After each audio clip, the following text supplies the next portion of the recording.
Welcome back to Live Now with Veenu Keller and Chuck Hogan. We want to welcome you to Spanglish World Network and her network on Zingo TV, channels 250 and 251. Zingo TV is a free app that can be downloaded on iOS and Android devices. While you download, make sure to rate and leave a comment. Zingo TV is also available on Google Chromecast, Amazon Fire and Fire Sticks, Roku and Roku Sticks, and all TVs 2016 and forward. Live Now is a show all about finding the synergy and body-minded spirit. Please join us as we tackle intense topics of conversation that will spur your mind, steer your soul, and give you some direction. With that said, we are excited to dive into tonight's topic with you. Hello, everyone. We are so excited to be here with you tonight and really dive into the topic that Chuck and I actually off camera were just talking about, and it's who's influencing you in your life, right? The choices that we make each and every day. Why do we make these choices? How do we make these choices? And who's really influencing your sense of what you desire and choose in your life? This is like opening Pandora's box. I hope you all are ready. How are you, my beautiful friend? I'm doing great. So good to see you. Wonderful to see you as well.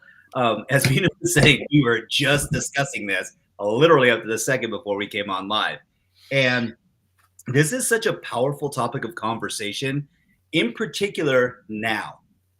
And people are like, okay, why now? I said, well, let's look at the world. And I'm not going to be negative Nancy for a moment. I'm actually going to be positive Paul. And I'm going to look at this from a slightly different perspective, and that is there have always been skirmishes throughout time. It doesn't really make a difference where you go, oh, there's been world peace constantly. No, there's holy wars that have been raging for thousands of years.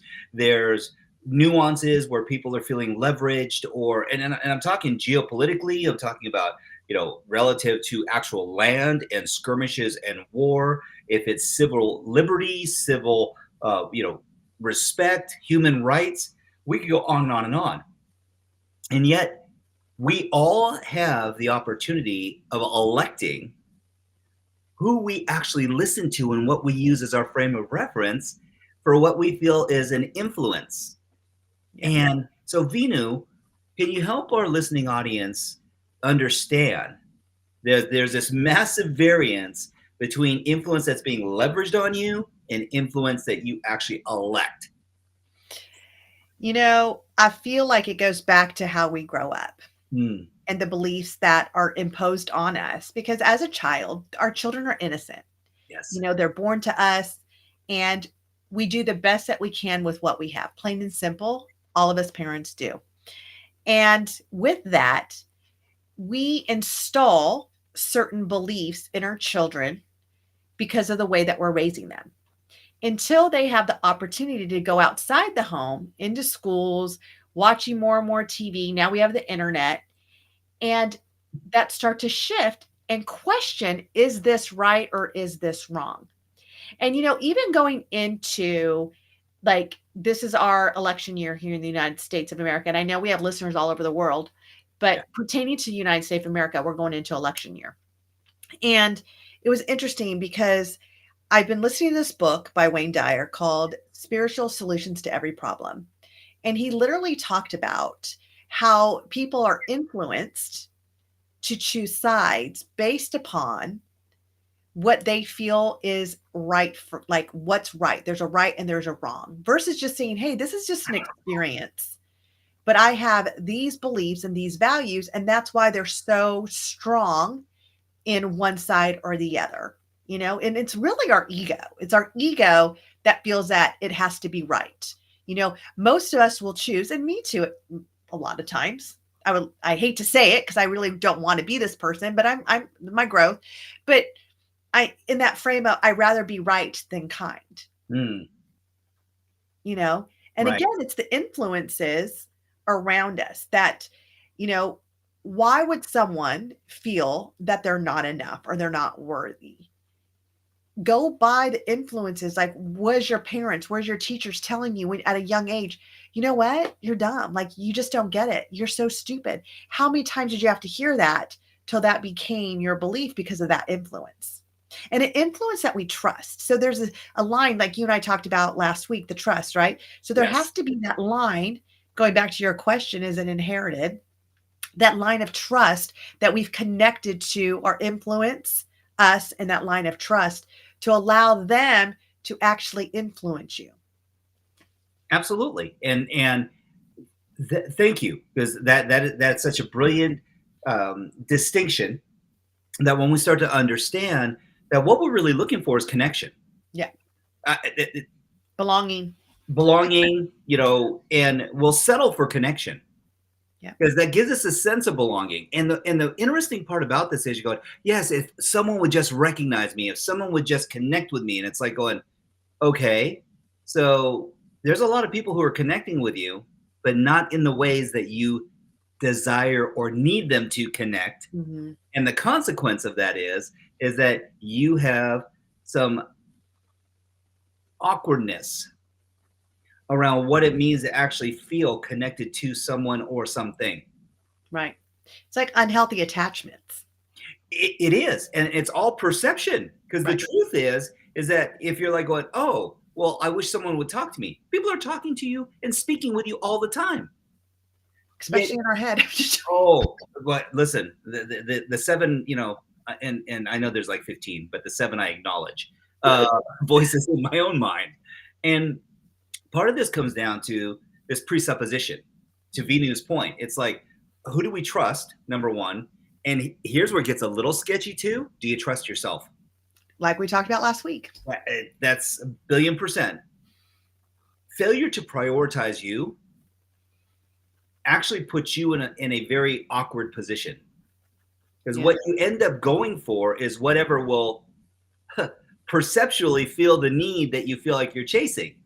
And it may not be at a high level. It may just be enough where you're willing to settle for shavings. Yeah.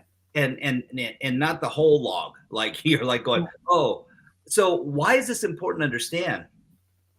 Well, you're going to get what you're willing to tolerate. And so there will be people who by proxy will go along with party affiliation if it's an election. Why? Well, it's better than the alternative. We're just picking the lesser of two evils. And I'm like, whoa, whoa, whoa, whoa. So we talk about this all the time, your reticular activating system. And if you're trying to avoid certain things, you're like, going, this is the less of two evils. I'm like, going, wait, all you're doing is looking for evil? Legitimately, you're trying to avoid the evil. So you're going to go and pick this because it feels like a healthier option. Right. Yet, is there content of character? Are there principles? Is there really a strongly held belief system where you're not just like-minded, but like-hearted? Because I know a lot of people that think alike till something happens, and then it comes to that point that Veenu was mentioning. You're crossing the line, and you go, no, you've gone too far. You've gone too far. And part of this too, and Veenu, I'd love to get your take on this, because I know in my world, and part of one of my filters is I look for consistency. Is this someone who's consistently living their life this way? Now, we're all going to have hiccups. Yet if someone's not staying in the hiccup, I go, they caught it. Okay, they course corrected. This is great, right? I think that for me, Chuck, what I think about is, who do I want to be in my life? Mm-hmm. Who do I want to be in my life? And who outside of me is emulating this consistently, to your point, consistently. And going and figuring out, like, who do I want to influence me to be the best me? And I think that that's what it comes down to, is to first understand, like, where are all our influences coming from? We have social media, we have schools, we have our parents, we have our friends, we have different communities, peer groups that we belong to. Like, you and I are part of Your Best Life. Yep. A huge mastermind group where a bunch of us entrepreneurs come together. And I mean, for 6 months, I was like, okay, Chuck, I'm ready. Bring me in. Like, how do I get in? Because you guys want to make sure you're bringing the best of the best, because they're going to be influencing each other. Yes. There's a sense of trust, right? So it's a sense of, who do we want in our circle, because that's what we need to look at. When you, going back to your point about belonging and feeling connected, I want the whole cookie. I just don't want the breadcrumbs. Exactly. And so in order to get that, it goes back to that line of trust again, but it's also, who am I allowing in my sphere, my energy sphere, to influence me? And its next question is, how do I need to show up to be an influence for other people as well? It's a reflection. It is. And that frequency of energy, it's interesting that you bring up Your Best Life. And one of the things that's been so gratifying, and that's really the term that comes to my heart, is it is beautiful to see people from all different walks of life, all different socioeconomic structures, all different spheres of influence, honoring and appreciating one another, having fun and laughing and sharing. No judgment, no comparison. It literally is being inquisitive, curious, kind, loving. And they go, oh, this sounds like some cult. It's euphoric. And I go, great, then drink the Kool-Aid, because here's the truth. People are resonating at the same frequency, and irrespective if someone's having a challenge or not, no one's judging. Right. They're co-elevating. So it's like, and here's what I love. These people have learned, as I've had to learn, how to love self while loving each other. Yeah. And it really is a unique environment. It is, and I share this because this is, people go, well, this doesn't exist, guys. You're talking about this. I go, it does exist. It's real. And it's not difficult. Right. Right? That's the part. So, Veenu, to your point, and I love this because you mentioned all these different modalities, and I'm going to remind everyone too that culturally, and I'll also say generationally, you're being conditioned and influenced, right? Because there's this course of action. If you look at from baby boomers to Gen Xers to millennials and zennials and so on and so forth, there's this, I know, I'm like going, okay, there's so many. I don't know which one we're on yet. I was just like, I just knew baby boomers and Gen Xers. And that's. Me too. And then I had millennials. There you go. And what's been interesting is to see their definitions for like what femininity is, what masculinity is, what connection is. I'll even go more basic, what cool is. Yeah. And they're like, oh, well. And it's funny who they allow to influence them, because, it was funny today. I was actually talking, I have a coach, and my coach and I were talking, and he's like, I have this feeling like you shut off your masculine, and and by nature, your masculine is what drives you, and it's what creates. And I'm like, oh my gosh, you're right. Like, I shut it off 7 years ago. He's like, and you're wondering why you keep stumbling. And I'm like, because I was told that I can't. Like, I told that I had to be feminine, and then all of a sudden I got this promotion because I got feminine, and it got rewarded. And I'm like, yeah, that's what I need to be. And because who I was allowing to influence me to change who I thought I needed to be. Yes. Instead of going inside and saying, who am I really, and what do I need? And shaming the masculine part of me, because to your point, we have the masculine and the feminine. And there's times you're more masculine, there's times you're more feminine. It just depends on what you're doing in that moment in your life. And like today, I told him, I'm like, I felt like you just totally unlocked the chains that have been around me. Yep. He's like, and imagine what you've created thus far with the chains. Imagine what you're going to create now with no chains. I'm like, exactly. But again, I've trusted my coach, and I'm allowing his influence because I've seen what he does. He walks his walk, he talks his talk. And so again, it's the allowance that we allow in our life for the people to influence us. Yes. And why? We want to belong. That's it. I mean, we have this deep desire to feel connected. Yeah. And so when that community kind of had espoused, it's like, be more feminine. And you and I had many subsequent conversations about this. And I was like, going, you're a strong woman. I didn't say you're a dumbed down man. I said, you're a strong woman. And we've had these discussions for a reason. And that is, when we start to sacrifice our own opinion of self, or we quell, or we wrong it.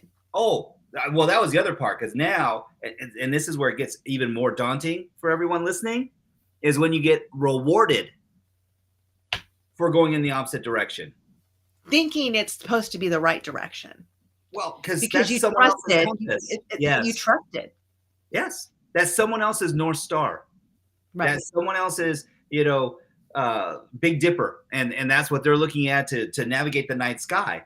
And part of this becomes, I said, it all depends on where you are standing in this world. Your point of perspective. If you're staring north, great. South, east, west, none of it's wrong. It's just you're going to have a different perspective. And the minute that you try to adopt someone else's formula for acceptance, you are going to sacrifice you. Right. That's the cost. That's the currency. Right. And people go, well, okay, but I'm just looking to have some wins. You're not broken. You don't need to be fixed. And it doesn't mean that we can't all pivot. It doesn't mean that we can't all find the space and grace within ourselves to actually honor those parts and pieces of us that make us unique. Right. And sometimes it's redefining what your wins mean to you. Is your win to be like that person? Don't, because that person already exists. Be you. And I like what you will say, be you, boo boo, because everyone else is already taken. Right. So be you and be true to you without letting other influences. Because if someone's influencing you to change in a way that's not you at core, that's time to reevaluate, who am I allowing in my sphere of energy to come in and reshape me. Again, everyone has their own recipe. Oh, and it's not right or wrong. It's not. I'll never forget. I had an experience when I was in 7th grade, going into 8th grade. I know, I'm going back. Like, I'm right there with you. Let's go. There's flint, and beaver pelts. No, I'm going back, but it's not Revenant. We don't have to go back that far. And so I'm running for student council president. It's called Commissioner General of my parochial elementary school that goes from 1st grade to 8th grade. And there have been no male commissioner generals in this school in 45 years. Wow. And I'm nobody. Like, I'm like legit. I'm just me, quiet guy. And I go, I've seen what everyone else has done.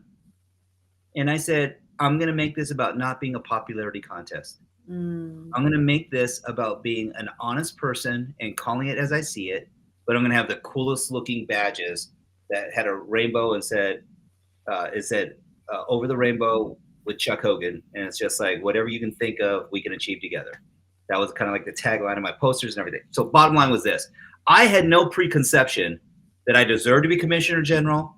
All I knew is that my mom and dad had told me, everything that you ever desire, and this is when I'm in 7th grade, everything that you desire is on the other side of everything that you're fearful of. Wow. And I was fearful of people. I was fearful of public speaking. Like, now look at you as a speaker. Now you're like, I can't shut them up. And here's the truth.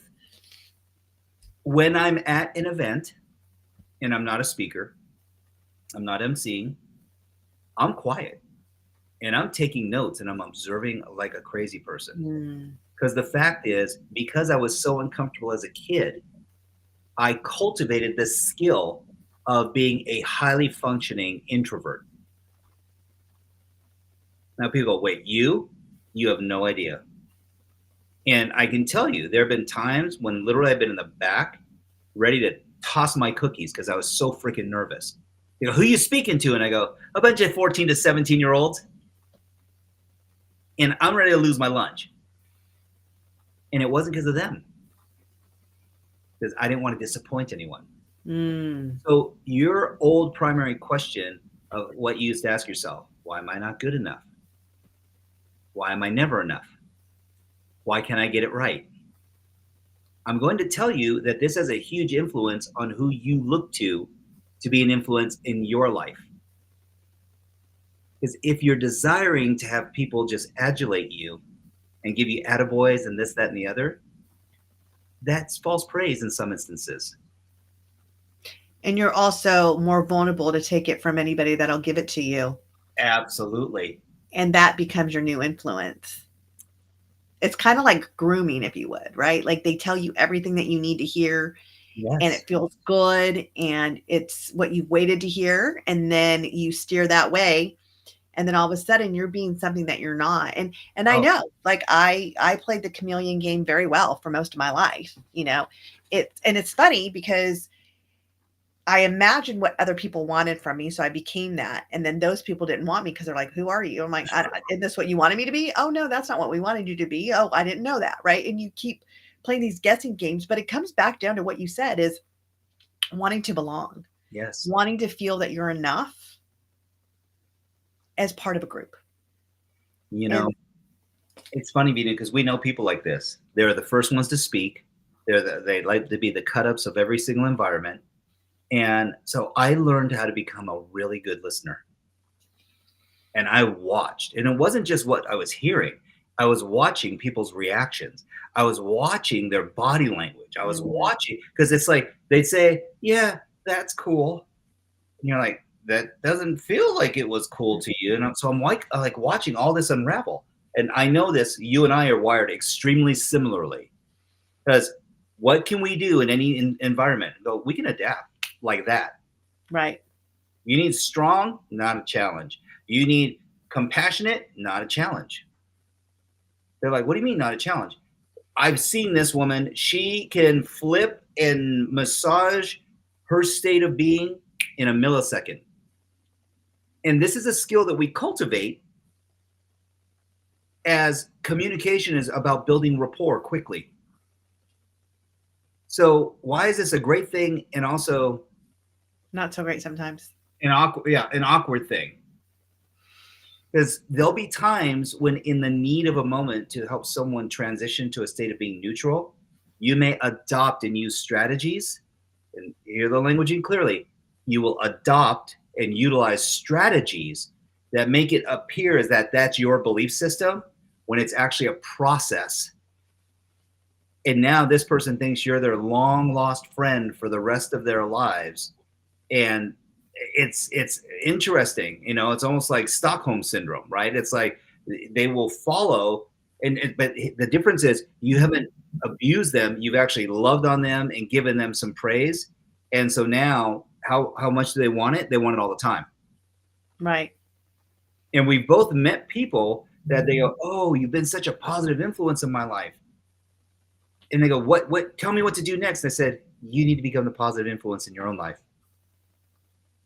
The minute that you, and so I'm going to expand this to us, as to anyone, if you consider yourself a leader, you're an influencer. You may not have 1 million viewers on Facebook or Instagram or Twitter. That's fine. There are people who listen to you, and they're called your children, your spouse, your friends, your coworkers. And here's the truth. Are you being a responsible influencer in the information and the state that you're showing up in for other people as well? Right. I like that how you check in with yourself first. Yes. Because we reflect what we get.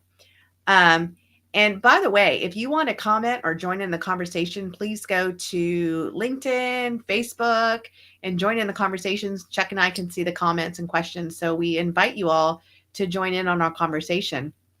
Going back to what you're saying, I like that you check in with yourself because, again, listening to this book, I'm learning that when you see hatred, it's a reflection of that person not feeling loved. Yes. When you feel someone's rejecting you, that person, it's a reflection that person doesn't, has been rejected, doesn't feel like they belong. And that's what we do. We reflect through our behaviors and our actions of what we feel we're receiving. So when we take a different type of inventory, if you would, of ourselves to help us grow, only then I think we can seek out the right influences for us, right for us, because there's no right or wrong. There's no good or bad. It's just an experience you're going to have. And it's experience. Some of the experiences that we have, we get to actually choose. But it starts from doing that, checking in with self, tuning into self and saying, where am I at? And it goes back to that simple question, what do I want? Yes. When I coach clients, that's the first question on the connection calls I have. I'm like, what do you want? You called me for a reason. What do you want? What is it that I can help you, guide you through to close that gap? It's reflection. It is. It's huge. It's huge. And I remind people as well, it's kind of like the line from Spider-Man, with great power comes great responsibility. So I'm going to say the same thing about skill. With great cultivated skill comes great responsibility. There are some people who use their behavioral strategist skills for self-serving purposes. Yeah. There's others who do it in absolute service and are wonderful. And the reason why I state that is it's not judgment, it's an observation. They are extremely competent, and their intent is to get people to be self-reliant, not codependent. When you have influence and skill, you have gravity. And so, to Veenu's point, you choosing to check in and then understanding where you're living, because where your frequency is, when people are seeking to connect with you, they will actually lower or raise themselves to the frequency that you're holding yourself to. And this is one of the reasons why, like, I've seen folks, we've both been in environments of, I'll say, extreme contribution and volunteerism and service. And all of a sudden you're like going, I've worked with 20 people today. I don't know what it is. It must say open for business, like on my forehead, or, am I handing out tickets? And because I'm next. You're like, wait, I'm not serving deli meats here. What's going on here? And the reason for that is when you're emoting a frequency of open, helping, loving care, folks that are in that space of need will flock to you like moths to a flame. Right. And you won't even know why. You're just going to be like, at the end of the day going, because you're the link that they needed. Honestly. That's it. That's it. So people are looking to get grounded. Okay, let's take this very complex thing and make it uber simple. They're energetically charged, and you're centered.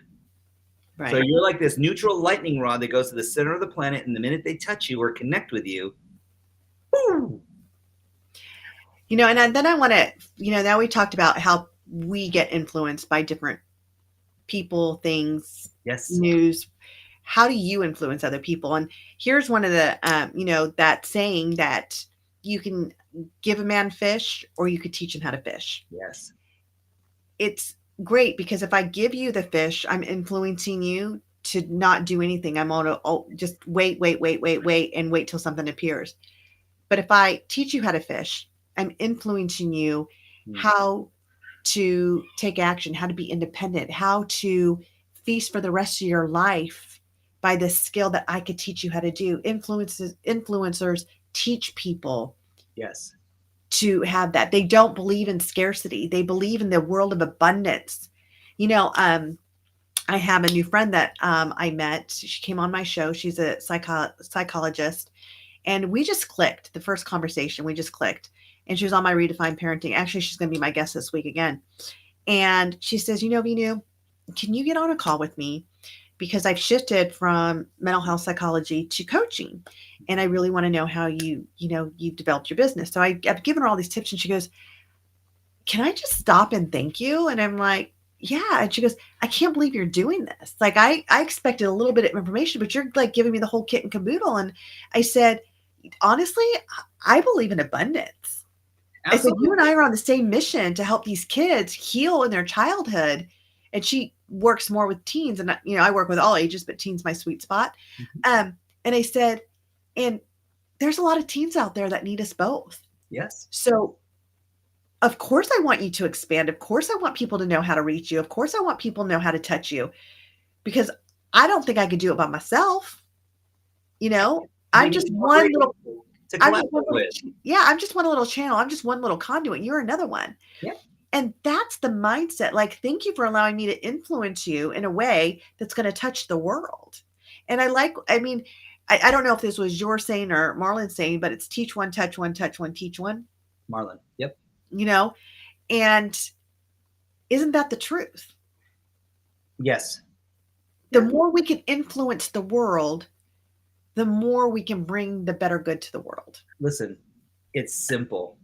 Sharing is caring. Mm.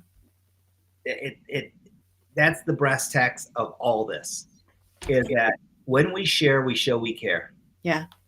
And people go, yeah, why would you just give this stuff away? It's like, because it was never mine. Right. It was, I'm creating the legacy of contribution and compassionate engagement, which is, hey, I wish someone would have taken the time. I had to go find it. I had to go learn this stuff. Right. And how many more lives could have been saved? How many more people could have been spared? And yet I find it so interesting that there, and I don't mean to sound overgeneralized or berating, but there's a lot of coaches that you and I know, Veenu, and they're all about them. Yeah. They're like, oh, well, I don't want to give a client to someone else. And I'm like going, oh, well, thank you, oh diver of clients. And who gets to decide what's best for this person in their life? Yeah, I was like going, thank you, deity of client engagement. It's like, wait, what are we talking about?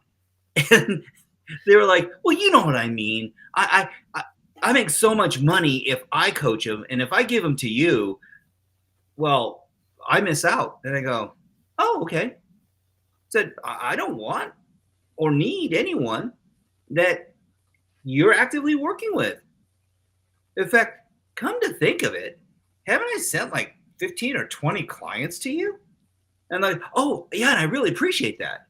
And I go, yeah, but they said, you know what? Now that you mention that, Chuck, why didn't you keep them for yourselves? I said, I wasn't what they needed at the time. No.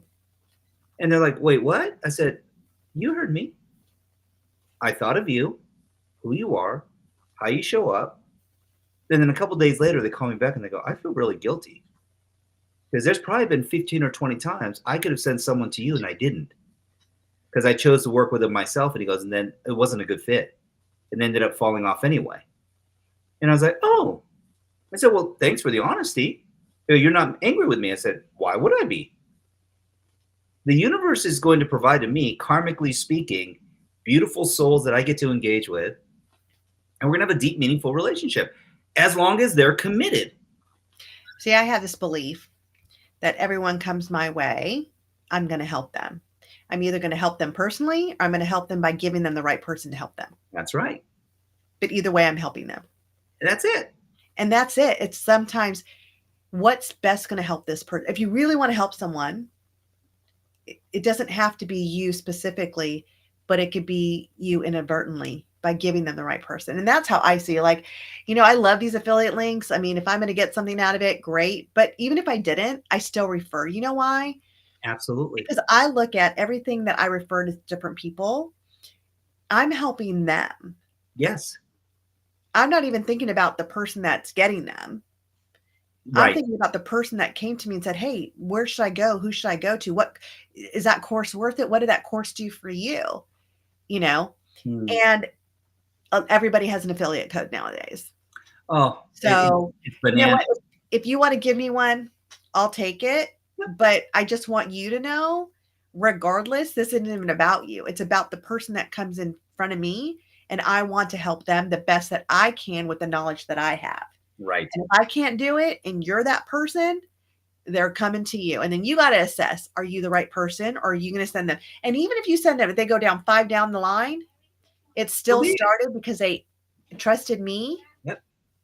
And then they trusted you. And then you're like, you know what? Not mine, but I know somebody, and that's the way life works. But we also surround ourselves by like-minded people, because I would say, just off the top of my head, the people I surround myself with have that same feeling. They live in the world of abundance and wanting to serve. Yes.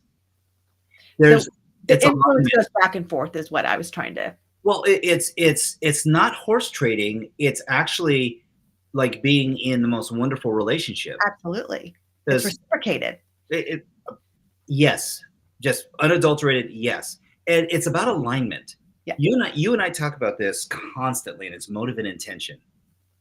And when someone's motives are pure and their intention is to serve, they're not going to be selfish. Right. They are going to be kind, compassionate, giving, empathetic, sympathetic, resourceful. And what's beautiful about this is that, and you'll know these types of people when you meet them, because instead of they never ever ever go, oh well, they were mine. Right. It's not about ownership. They're like, oh, and you'll hear them. Hey, are you still working with these folks? And here's what's interesting. They go, no, you know what? Actually, they found alignment someplace else. Because part of this is true. I don't have any client engagements where it's just been perpetual. And there's a reason for it. Because everyone's relationships has reasons and seasons. Right. The ones that last a lifetime, or where you're able to continuously grow in appreciation, love, and connection, and interest and conversation and literally alignment for a lifetime. Yeah. You have this frequency, you kind of cycle in the same feelings and emotions and experiences as well. And so you have all the richness in the history of the past. You have all of the anticipation of the future and planning and, doing these different things. And then you have all the love and connection of the moment, that gift called the present.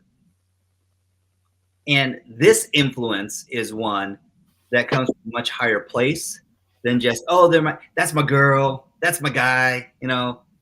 It's more, it's like, no, they're family. Right. They're family.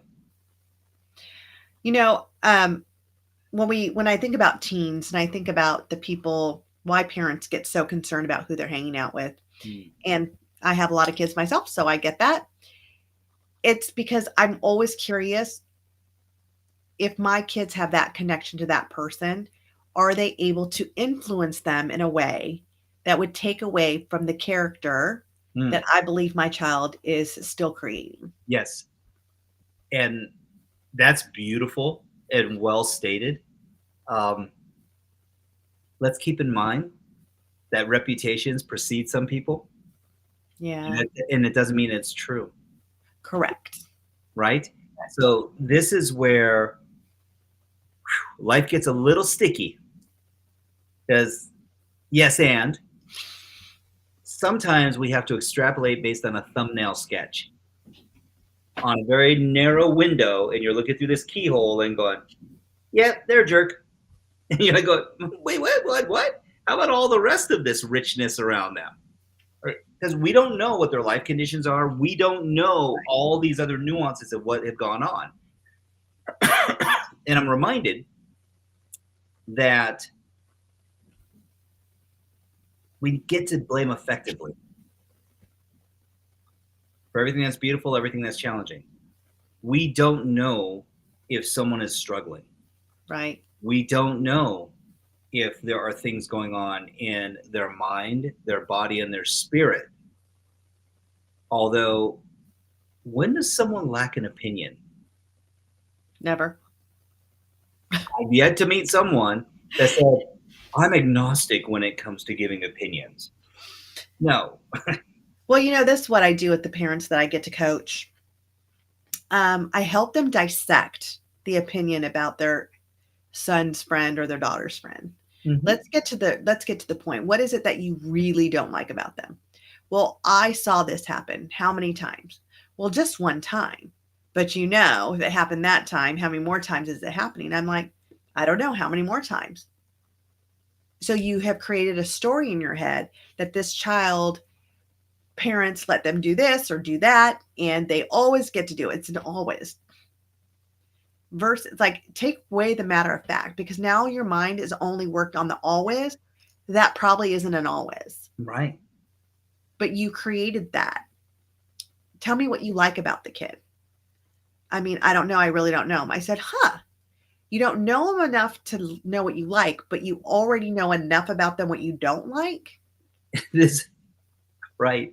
Well, to your point, there's another question to ask. Have you ever seen anything that they've never done? And they're like, wait, what? Like, well, have you never seen them drinking? Oh, that's good, right? You've never seen them drinking. Have you never seen them shouting or berating someone else in public? Wow.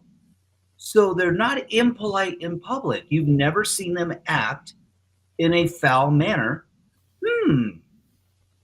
But one time you had an experience in this, and now it's an always. Right. To your point. And it's like, wow, how did we get so polarizing where like all the gray area went away? It's like there's always a must always or a must never. I think that, the way that the world is changing, I think parents now have a fear of how is my kid going to turn out? Yes. And they make that about them. And so immediately they want to stop it, save them. And what I say to parents is, if you think your kid's not going to do it because you said no, they can't, you're fooled. You're just not going to know. So if your outcome is to protect your kid and keep them safe, then you want to know what they're doing. Yes. And it doesn't mean you're giving permission. It doesn't mean that you're supporting it. It is you're creating a sense of trust that my kid's saying, hey, I want you to know that I don't have anything going on. And so I'm choosing to do X, Y, Z. Yeah. And you got to say, okay. Because guess what? If you tell them that, no, you cannot do it, you're not going to know how many times they're doing X, Y, Z. Right. And they're still doing X, Y, Z, by the way. You just don't see it. That's right. And so you got to ask yourself as a parent, do I want to be out of sight, out of mind? And you don't get to ever know it? Because I was that parent. I mean, I thought my sons were telling me everything, and I found out years later, like, no, Mom, I'm like, you were? When? I thought I was checking up on you. Because I'm that name, number, and parent. Where are you going to be? I'm checking up on you, like we didn't, cell phones were coming out then, but they didn't have all the stuff they have now. So I was that parent that would go through my kid's phone. I was that parent that checked my kid's room. My kid wouldn't do this. And absolutely not are they going to do that. I was the fool because they were doing it outside. Sure. Behind my back. Sure. And they put themselves in very compromising positions. And I said, I will parent different because I want my kids, because I have the twins, my little do-over. I want them to be able to trust me. And I want them to be able to discuss it because I can influence them more if I'm not judging them. Yes. It's interesting because this came to mind, and that was when we were growing up as kids, our parents there was like this omnipresent, like spirit. Like, I don't know what I thought, like my grandparents, my parents, like 100 lineage, 100 ancestors on the Irish and Japanese side were all watching, and I was going straight to hell if I did something wrong. And it's just like, I felt like they know, like they just know. If you say it, they know. And here's what's interesting now is what we used to call helicopter parenting is so passé. And it really, helicopter parenting came out of concern, out of computers, unknown, social media, all these things that were escalating. The uncertainty of life. Absolutely. But it was where we were going in life. But it was changing so fast. Because I look back to the Leave It to Cleaver days, Leave It to Beaver and with Warren. Leave It to Cleaver. That was good, but yeah. No, that was Chucky. No, it was Leave It to Beaver. So yeah. Ward and Ward Cleaver. Ward Cleaver. And when you look back and go, it was the Brady Bunch. It was A Simple Time. It was the Huxtables. And so even if you look at all the sitcoms and Married with Children, all these other things that started to come to light, it was all about the family unit. Dysfunctional in some ways, but needless to say, it was still about the family unit. And life was simple. There weren't that many complications. Then all of a sudden you throw social media on top of it, and internet and video games and first shooter games and all this other stuff. And it's like, whoa. And then now games become reality. Right. And it's like, okay, why? Because there was this barrier of ethics that kind of went out the window. Like the must nevers just went up in a puff of smoke. And the reason why I'm sharing this now is that if we think that helicopter parenting and even the latest, which was, bulldozing parenting. I knew you were going to go there. Right, but bulldozing has always existed. Yeah. Here's the difference. With social media and everything else that's occurred, it's just become more mainstream. So it used to be called legacy. Oh, my great-grandfather went to this university. My grandfather went to this university. My father went to this university. We have a library named after my family. And I go, that was bulldozing. They were clearing the path to success based on legacy. You didn't have to qualify. You just had to be born into the Lucky Sperm Club. And now that's turned into even new money is like going, I'm going to bulldoze and make sure that my kids have the resistance to barriers. And the challenge is they may have the knowledge, but they don't have the stamina and work ethic. I was going to say they don't know what to do with it. That's because earned. And I say that to parents all the time. It's give your kids enough space to let them fall. Like, you and I both have kids, and I don't know about you, but never, like, I would put my kids up at the couch and I'm like, okay, go. Like, I didn't like help them go. No. And then then I would move away from them and I let them walk to me and they would fall. And I'm like, good job. Like, I would reward them for falling and then cheer even louder that they got back up. And I might have to help them back up, but then I move back again. So, I never just held their fingers. Yep. I mean, I would, like, when look, they can walk with my fingers. But that was not teaching them how to walk. That was more of like a puppet marionette. Like, look what they can do, right? Their new trick. They're grabbing your pant legs. Right. But, it's the same thing. Give your kids space. Be an influence in their life. And I'm going to go back and say it again. You lose your ability to influence anyone the moment you judge. 100%. So stop judging. Yep. Get curious. Yep. Because the minute you're critical, you're in a judgment. When you're curious and you're asking questions, and here's the caveat to that I've learned even more recently. When you're curious, have a curious tonality, not a critical tonality. Because people see right through that. And if your kids are responding in what we call the attitude, somehow, some way, they did not hear curiosity. They heard critical. They're not going to be open. They're not going to share with you. So, be that influence in their life without judging. And be consistent. The number one thing you can do for your kids is to make sure that they have a great sounding board and that your curiosity is consistent. Definitely.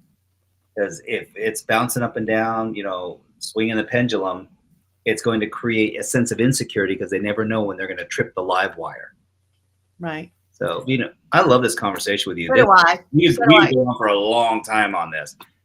And I want to also say is guard your mind. Remember, your right hand is just a right hand. It doesn't know to wave high. It doesn't know how to write. It doesn't know how to do anything until your mind tells it to. So guard your mind. Who are you allowing to influence you? What do you want for your life? What do you want to be in your life? What does the best you look like in your life? And find those people who are doing it to allow them to influence you to that better life that you want for you. That's beautiful. That's the perfect sign off.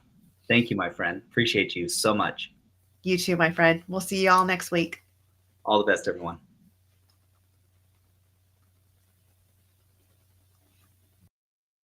Thank you for joining us on this episode of Live Now with Veenu, Keller and Chuck Hogan. Follow us on Instagram at Veenu Inspires and at Chuck Hogan Now. For more about Veenu, please visit VeenuInspires.com. And for Chuck, please check out YBLNow.com. This show can also be heard on Spanglish Radio Network. Please check out SpanglishWorld.ca for all your news and programming. Spanglish World. Watch it, hear it, read it, download it, and live it.